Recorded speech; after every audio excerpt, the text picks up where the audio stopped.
উত্তীর্ণ তাসলিমা আক্তার শারীরিক দিক দিয়ে সে ৮০% দুর্বল। তার এই উত্তীর্ণে খুশি পরিবার এবং শিক্ষক শিক্ষিকারা। সাফল্য দেখে না ধনী গরিব কোনো কিছু, শুধুমাত্র পরিশ্রম দ্বারাই সাফল্য অর্জন করা যায়।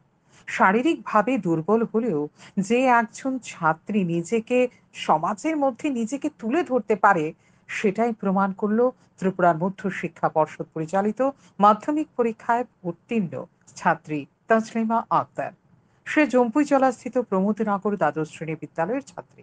তাসলিমা আক্তার প্রতিদিন পড়াশোনা করার পাশাপাশি দারিদ্রতা এবং নিজের শারীরিক অক্ষমতার সাথে লড়াই করে নিজেকে আজ প্রথম বিভাগে উত্তীর্ণ করেছে মাধ্যমিক পরীক্ষায়। তার ঘরে রয়েছে দিব্যাঙ্গনের সার্টিফিকেট।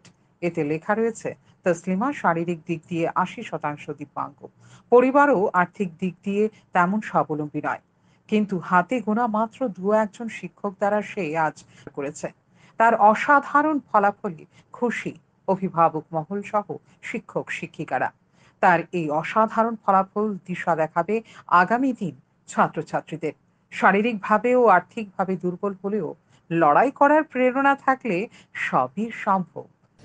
রাজ্যের সিপাহীজলা জেলার চম্পুজলা মহকুমার প্রমোদনগর এলাকা আমার এই ছাত্রী পাশাপাশি প্রমোদনগর সিনিয়র মাদ্রাসা থেকে পড়াশোনা শুরু, তারপর প্রমোদনগর হাই সেকেন্ডারি স্কুলে ২০২৪ সালে মাধ্যমিক পরীক্ষায় বসেন, প্রথম স্থান অর্জন করে। তার কথা শুনে আমি তাসলিমার বাড়িতে চলে আসি। আমি ব্যক্তিগতভাবে সংগঠনের তরফ থেকে তাসলিমাকে একটি গামছা এবং কলম দিয়ে সংবর্ধনা উপস্থিত আমি প্রদান করি এবং সমাজকে এই মেসেজটা দিতে চাই, একটি প্রতিবন্ধী মেয়ে এবং অসহায় পরিবারের মধ্য থেকে জীবন যুদ্ধের মধ্য দিয়ে